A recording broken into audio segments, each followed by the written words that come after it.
brillante. Vence tus miedos, alcanza tus sueños, siente brillante. Ve por los frutos de tu actitud imparable. Hola a todos, estamos una vez más en nuestro segmento de podcast, episodio número 3 de nuestro programa Brillante, presentado por inversionistas exitosos y su servidor Juan Guerra. En esta ocasión tengo el privilegio de tener a un amigo aquí en nuestro estudio. Vamos a estar hablando lo que es financiamiento creativo. Y para ello, y sin más preámbulos, quiero presentarles a mi amigo Josué. ¿Cómo está, Josué? Excelente, excelente, gracias. Bueno, encantado de estar aquí con ustedes hoy y de poder compartir este tema que pues es a lo que nos dedicamos todo el tiempo, ¿no? Vamos a estar hablando en este segmento lo que es financiamiento creativo, una de las estrategias muy importantes en las inversiones. Así que quiero que Josué nos cuente, nos comente, porque él es la persona indicada para esto. Así que primeramente vamos a iniciar presentándonos. ¿Quién es Josué Irigoyen? Claro que sí, con gusto. Bueno, soy inversionista a tiempo completo. Vivo en Miami, Florida, originario de Ecuador. Pues estamos como unos 7, 8 años más o menos en el negocio de inversiones de bienes raíces y unos 3, 4 años aproximadamente especializados en hacer lo que es el tema de financiamiento creativo, especializados en esa estrategia para comprar propiedades, ¿no? Muchísimas gracias por darse la oportunidad de estar acá con nosotros. Y pues sabemos muy bien que hay muchos inversionistas. La mayoría sabe lo que es el área, podríamos decir, tradicional que se ha estado haciendo, lo que es fix and flip, lo que es wholesaling, lo que es la estrategia también de buy and hold, o mucho más conocida como el método CAR. Pero este es otro tipo de estrategias, ¿verdad? ¿Y qué nos puede decir Josué referente a lo que es el financiamiento creativo? ¿Cómo es que funciona y cómo es que son estas estrategias? Sí, bueno, básicamente pues la idea básica es de comprar sin necesidad de ir al banco, sin necesidad de hacer préstamos, sin necesidad inclusive de usar el propio capital. Siempre se va a requerir algo de capital, pero no tiene por qué ser el nuestro, siempre lo mencionamos. Y pues la verdad es que es una línea distinta de inversión para quien quiera expandir un poquito lo que precisamente tú dices. Es decir, si es que alguien ya conoce de Fix and Flip o ya está haciendo Fix and Flip, método CAR, Buy and Hold, esta es una línea adicional que todo inversionista debería saber, honestamente.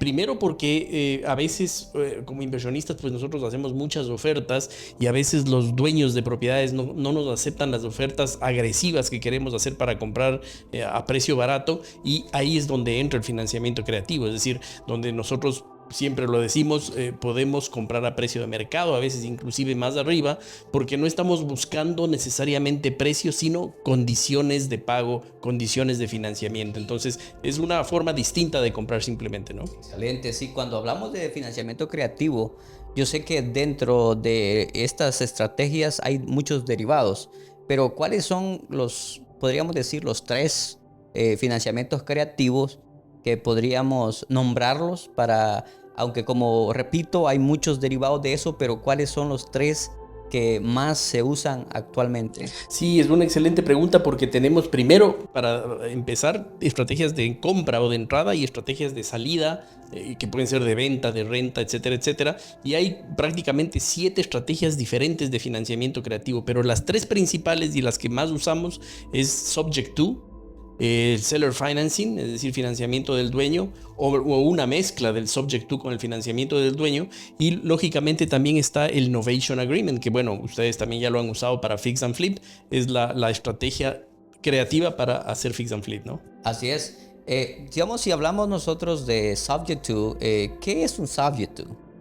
Bueno, justamente la palabra pues traducirla al español viene a ser sujeto a, y significa que lo que estamos haciendo es comprando una propiedad sujeto a que la hipoteca permanezca tal como está a nombre del dueño actual.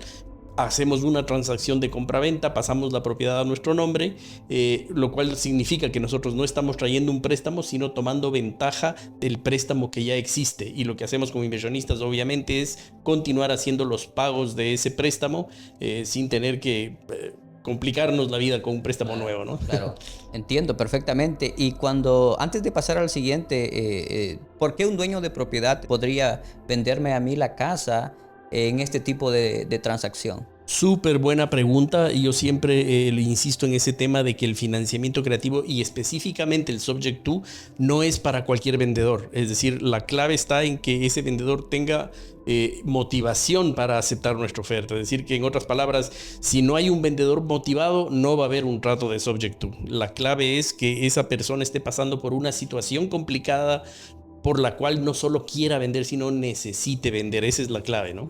Perfecto, creo que muy bien explicado. Las personas que nos están escuchando, que nos están viendo a través de este segmento, creo que se va a llevar mucha información. Ahora, cuando hablamos de seller financials o financiamiento del dueño, ¿qué es un seller finance o cómo funciona esto? Bueno, la diferencia para entenderlo un poquito en el contexto, si es que la propiedad tiene una deuda, hacemos un subject to. Si es que la propiedad está pagada, no tiene deuda, hacemos un seller financing o owner financing, que es lo mismo.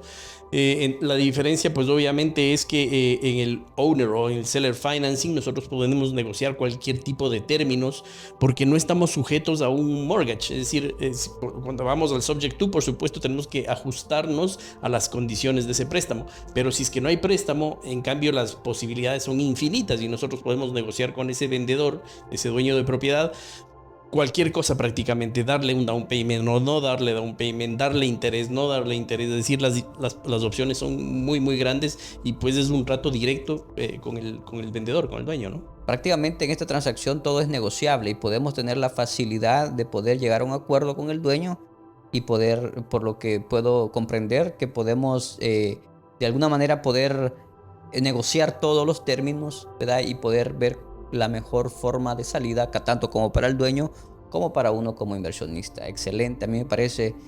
Ahora, cuando hablamos de Novation Agreement, ¿a qué nos referimos con esto? Bueno, el Novation es una estrategia creativa exclusivamente para hacer fix and flip, donde, por ponerlo fácil o sencillo, digamos que es un acuerdo, un partnership, una especie de sociedad entre el dueño de la propiedad y quien quiere, el inversionista que quiere hacer la renovación de esa propiedad. Normalmente lo usamos cuando, por ejemplo, hay un vendedor que está muy complicado para aceptar una oferta cash muy económica, no quiere hacerlo por algún motivo, prefiere ser pagado un poquito más o cree que nosotros como inversionistas pues estamos haciendo una oferta demasiado baja. Entonces el plan B a eso es decirle, ok, entonces entremos en una sociedad, yo remodelo la propiedad y tú pones la propiedad, y una vez que la propiedad esté renovada, pues se vende la propiedad y compartimos las ganancias o nos dividimos previamente un porcentaje o quedamos en algún acuerdo de ese tipo, ¿no? Ese es básicamente el principio del Novation Agreement. Qué importante es poder comprender todo este tipo de estrategias, porque a la hora de que nosotros estamos en el mercado podemos facilitar de alguna manera al dueño y también poder nosotros obtener ganancias, ¿verdad? Por el hecho de poder tener el conocimiento. Y por eso yo soy una de las personas que cuando yo lo escucho a usted, yo siempre presto atención porque sé que algo voy a aprender, y si tengo alguna duda, alguna pregunta, yo le llamo. Y pues actualmente estamos trabajando ya en varios proyectos, ¿verdad? De financiamiento creativo, y nos damos cuenta que sí funciona, sí se pueden hacer las cosas, y precisamente, ¿verdad? Por eso fue el momento de poderlo invitar para que estuviera con nosotros, para que nos pudiera compartir tanto a nosotros como también a los que nos ven, ¿verdad? A través de este podcast que se está haciendo, y esperamos que no sea la primera ni la última, ¿verdad? Sino que sean más constantemente y podamos vernos. Ahora, dentro de todo este tipo de estas tres que ya mencionó, hay diferentes derivados, ¿no? ¿Verdad? Que se pueden trabajar. Nos puede mencionar, por ejemplo, algunos que podamos tomarlos como una estrategia de salida. Correcto, sí, las estrategias de salida también hay, las tradicionales y las creativas que les digo yo, ¿no? Es decir, una salida tradicional puede ser comprar una propiedad para rentarla. muy normal, como muy corriente. O una salida creativa puede ser hacer un lease to own o rent to own, una renta con opción a compra, por ejemplo, para alguien que quiere conservar el título como inversionista a su nombre, es una de las opciones. Pero otra que yo lo utilizo mucho y que me encanta es el wrap, por ejemplo, que en realidad es un seller financing, pero un seller financing de una propiedad que hemos comprado con subject to. Se lo conoce en el mercado como wrap o wrap around mortgage, y es una estrategia espectacular porque a uno le permite comprando la propiedad a un precio y vendiéndolo inclusive en el mismo precio, ganar no por la diferencia de precio ni porque se le agregó valor a la propiedad, sino por la diferencia de interés. Yo compro con un interés bajo y la vendo con un interés más alto, ¿no? Wow, excelente. Creo que si pudiéramos, a la hora, cuando usted se acerca a un dueño de propiedad que tiene algún tipo de necesidad de vender su propiedad, ¿cuál es la primera estrategia que usted le ofrece a él o la primera opción, más bien dicho? Bueno, yo le llamo la pregunta del millón, la que yo le hago a ese vendedor, que siempre le digo, si es que usted está dispuesto, más bien dicho, si yo estoy dispuesto a pagarle el precio que usted quiere, ¿estaría usted abierto a darme términos, a darme condiciones flexibles de financiamiento? Esa es la gran pregunta que hacemos siempre, ¿no? Y la forma, una de las primeras cosas como abordamos a ese vendedor, ¿no? Pero bueno, creo que lo primero es entenderlo. Es decir, lo que primero hacemos es conversar con él para entender por qué está vendiendo, porque lo que mencionaba al inicio, es decir, si es que no tenemos un vendedor motivado, va a ser difícil que acepte nuestra opción.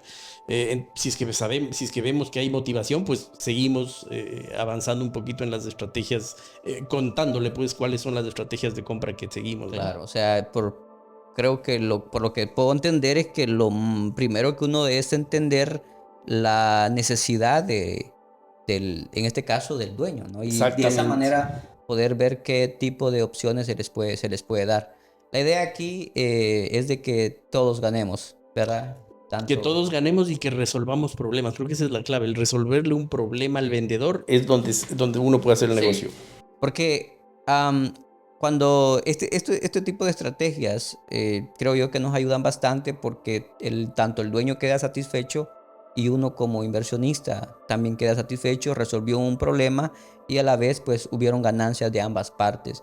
Y eso creo yo que es muy, muy importante a la hora también de hacer negocios. Sin duda. Sí. Yo digo siempre que es un ganar, ganar, ganar. Y digo 3 veces ganar porque a veces nos olvidamos de alguien que está en el medio y que a veces es un wholesaler o un agente bienes raíces. Entonces a mí me encanta decir las 3 veces ganar porque ahí consideramos a todos. Claro, sí, no, y en toda transacción, en todo tipo de estrategia que se hace, siempre de alguna u otra manera van a haber personas involucradas que tenemos que saber que hacen un arduo trabajo para que esto se lleve a cabo.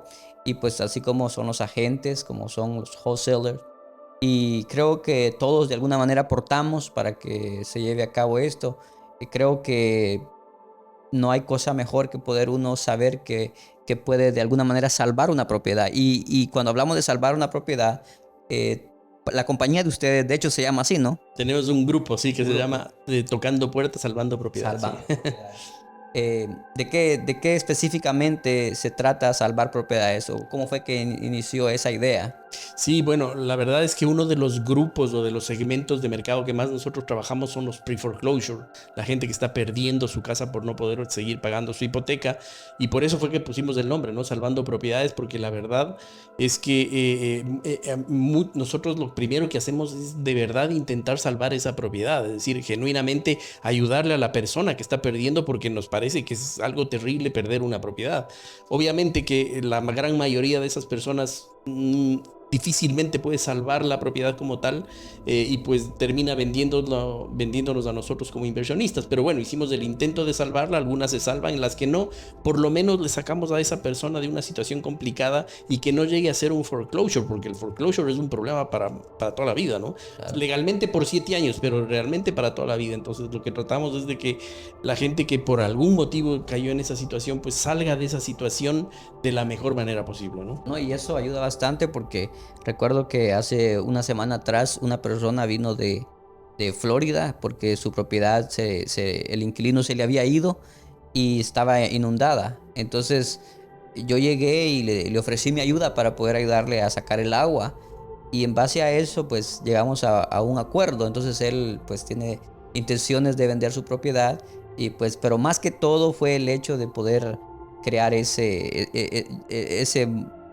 relación, ¿no? Claro. De ayuda y después pues viene lo demás. Yo creo que siempre debemos demostrarnos como personas que estamos dispuestos de alguna manera a poder ayudar a las personas y poder de ahí es que vienen las negociaciones también. Totalmente. Que nos van a ayudar a cada uno. Así que la verdad que muy agradecido de tenerlo aquí una vez más y yo creo que pues lo que este tipo de estrategias nos ayudan a todas las personas que de alguna manera ya están haciendo sus inversiones, ¿no? En lo que es el bienes raíces en diferentes áreas, pero que esta área yo la he intentado, la hemos hecho con Francisco y nos ha funcionado y pues que queremos motivar a todos los que están de alguna manera escuchándonos, viéndonos, para que también tomen de la decisión de poder hacer este tipo de transacciones que sí, la verdad que funcionan y nos ayudan, ¿verdad?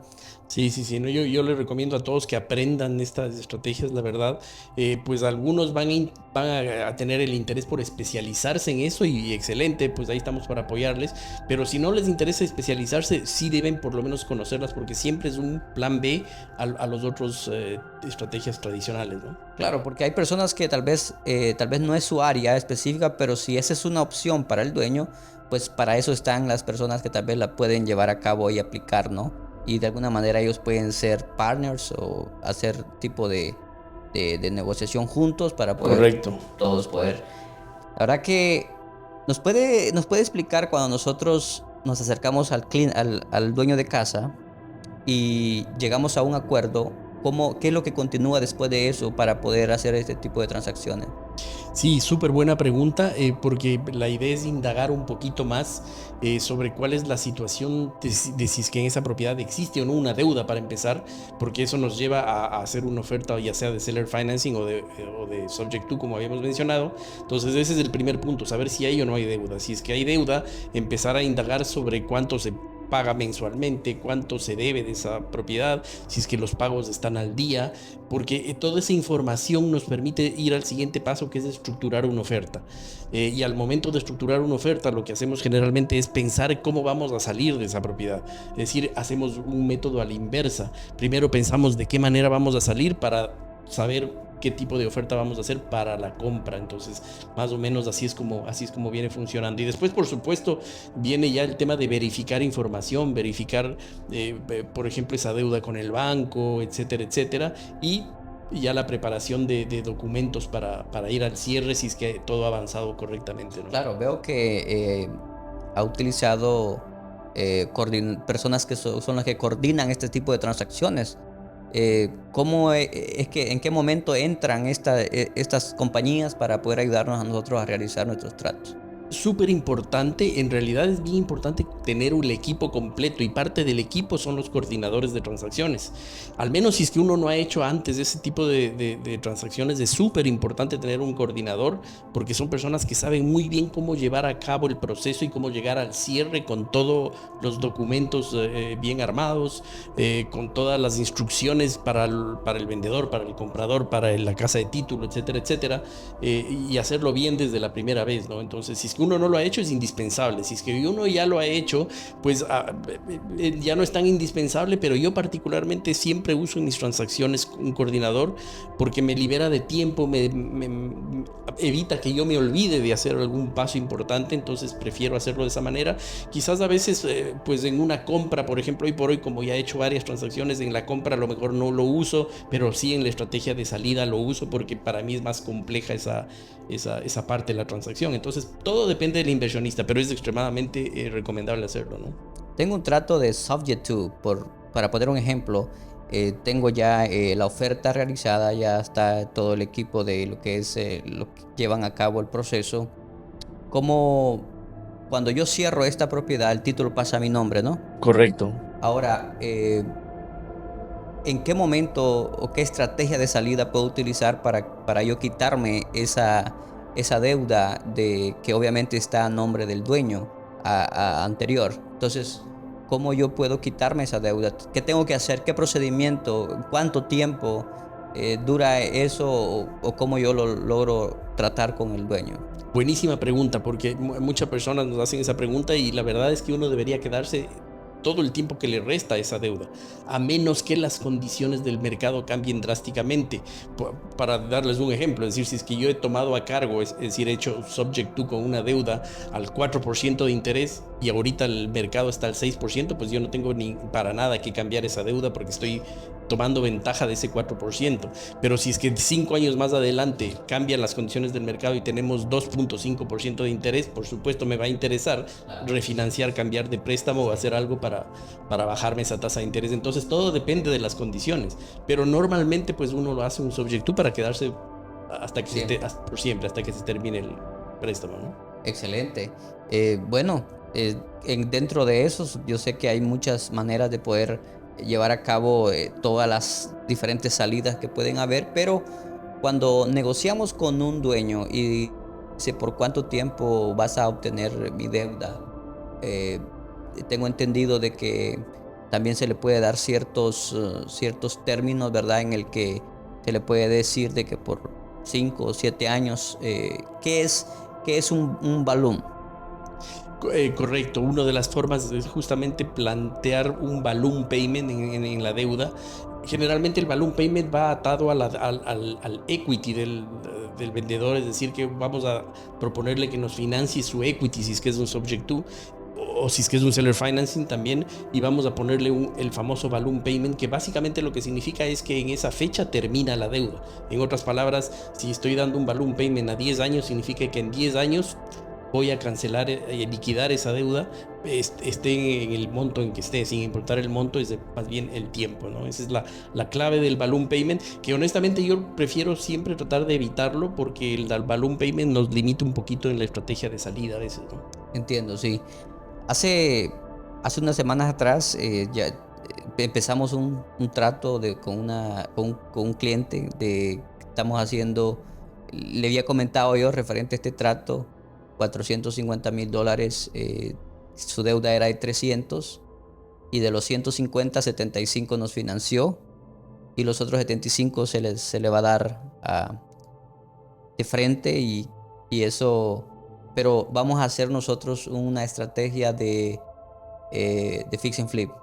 La vamos a arreglar y la vamos a vender. Automáticamente los $75,000 fueron financiados para 3 años. Ok. Pero nosotros, como vamos a hacer un fix and flip, sobre de eso vamos a negociar de que se le va a entregar el dinero lo más pronto posible y que también cree que es una estrategia que funcione. Definitivamente sí, es que yo creo que por eso se llama financiamiento creativo, porque uno puede ser creativo casi que infinitamente, ¿no?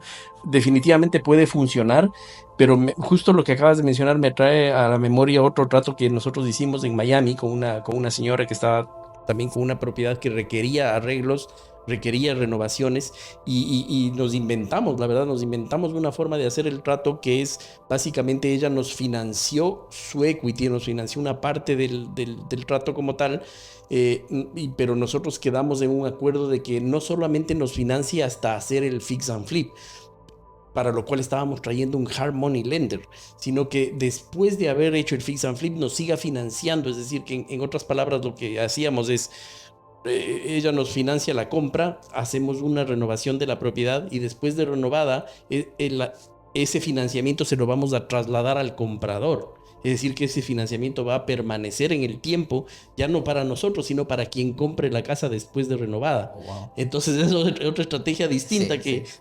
si uno empieza a pensar cosas, pues se le ocurren un montón de cosas nuevas, ¿no? Claro, ¿no? Y eso es lo bueno de poder saber de que no solamente es una manera, sino que hay Múltiples. maneras de poder trabajar. Y eso es emocionante, ¿verdad? Porque a nosotros, bueno, en lo personal, y yo sé que obviamente en su caso es algo que le gusta, le apasiona y dentro de eso, justamente hoy que estábamos en el lunch, surgió un trato creativo en lo que estábamos ahí. Pero no, la verdad que creo yo que es sumamente emocionante trabajar este tipo de estrategias. También en lo que es Novation Agreement, estamos trabajando, ¿verdad? Con un dueño de propiedad que también no quería vender su casa a cash porque pues la deuda que él tenía era un poco alta. Entonces se llegó a un acuerdo y como le comentaba hace un rato, las ganancias que miramos en este trato son ganancias como que fueran similares o mejores que hacer un fix and flip tradicional, Claro. donde nosotros tenemos que comprar la propiedad y todos los gastos involucrados nos llevan también a poder ver que la ganancia es similar o hasta es mejor poder hacer este tipo de transacciones. Ahora, ¿qué tan importante es tener un agente también que nos pueda ayudar en este tipo de transacciones cuando se trata de Novation Agreement? No, súper importante. Yo creo que, digo, los agentes de bienes raíces son una pieza clave en el mercado y en las negociaciones que hacemos. Lo que sí es que no todos los agentes conocen del tema de financiamiento creativo específicamente, entonces tenemos que educarles un poco, tenemos que pues invitarles a este tipo de eventos, de podcasts, etcétera, etcétera, para que entiendan un poquito mejor. No tienen por qué entenderlo porque no es su trabajo, pero sí sería genial que empiecen, que si quieren trabajar con inversionistas, pues empiecen a prepararse, a entender un poco más, a conocer más de las estrategias, porque nos van a ayudar y les va a ayudar a ellos mismos a vender más propiedades, a generar más clientes. Entonces, es indispensable, o sea, tener un agente como parte del equipo de uno o varios, quizás, es indispensable, pero está creo que es responsabilidad nuestra enseñarles un poquito del tema, ¿no? De hecho, cuando hablamos de agentes, hace unos días atrás, un agente que obviamente no entendía la manera de trabajar con inversionistas, se retiró de un trato porque durante el proceso de cierre habían que hacer ciertos movimientos, no de transacción, sino movimientos de nombre. Y él dijo que no estaba acostumbrado a todo esto, que él era una persona que estaba acostumbrado simplemente a hacer tratos común y corrientes, ¿verdad? Entonces dijo, no, a mí me gustan los tratos que no haya ningún problema. Entonces se retiró del trato Wow. y tuvo que, el agente del vendedor tuvo que hacerse responsable de conseguir a alguien más, porque aquí en Maryland tienen que ser dos agentes, uno que represente al vendedor y otro al comprador. Correcto. Entonces se salió del trato. Ahora, también tengo otro amigo que él al principio pues él no sabía trabajar con inversionistas, pero se dio la oportunidad y empezó a aprender. Ahora es una de las personas que también sabe mucho de lo que es trabajar con inversionistas, sabe de financiamientos creativos también, y es una persona que está, eh, de hecho, él nos ha ayudado en muchas ocasiones a poder conseguir propiedades y estamos pues muy agradecidos con él, pero al principio cuando yo lo conocí era una persona que no sabía trabajar con inversionistas. Entonces él se dio la oportunidad y ahora pues es una persona que está haciendo múltiples transacciones y yo creo que cada uno de nosotros debemos de darnos la oportunidad de empezar a conocer aquello que en realidad nos trae, ¿verdad? De poder introducirnos en el mercado y poder trabajar con diferentes tipos de personas en este caso. Sí, no, no, y un comentario al respecto de eso importante. Yo siempre les digo a los wholesalers y a los agentes que aprendan este tipo de estrategias porque es un mercado muy poco competido. Es decir, que mientras las transacciones tradicionales de bienes raíces son súper competidas, quien se empiece a entender y especializarse en esto, pues va a tener un mercado bien grande y con muy poca competencia porque no todo el mundo lo sabe hacer. Entonces es una gran idea, tanto para agentes como wholesalers, el empezar con cosas distintas de lo tradicional, ¿no? Y ahí es donde entra también el hecho de poder de crear relaciones, ¿verdad? Poder asistir a eventos, a reuniones donde van a estar ese tipo de personas que uno quiere, que están haciendo lo que uno quiere hacer, ¿no? Y ahí entra el hecho de poder tener buenos contactos, ¿verdad? Entonces yo pues tomé la decisión de tener un buen contacto aquí a mi amigo Josué y pues gracias a todos los que nos están viendo. ¿Tienen alguna pregunta? La pueden dejar en los comentarios. De alguna manera vamos a estar respondiéndoles, ¿verdad? Y pues cualquier cosa, estamos para servirle. Josué, gracias por visitarnos. Creo que ha sido hemos tocado por encima, pero yo sé que hay cosas más profundas de poder hablar de estos tipos de transacciones, pero lo vamos a hacer en otra ocasión. Por supuesto. Gracias por la oportunidad que nos dio No, al contrario, gracias a ustedes por la invitación, tanto a Francisco como a ti, pues una felicitación porque veo todo el tiempo cómo están haciendo cosas grandes acá en el área de ustedes, ayudando a muchísima gente. El concepto ese que tienen ustedes de que, bueno, vamos a salir del miedo e ir adelante con los tratos me parece genial, porque hay muchos inversionistas que están empezando y que genuinamente, ¿no?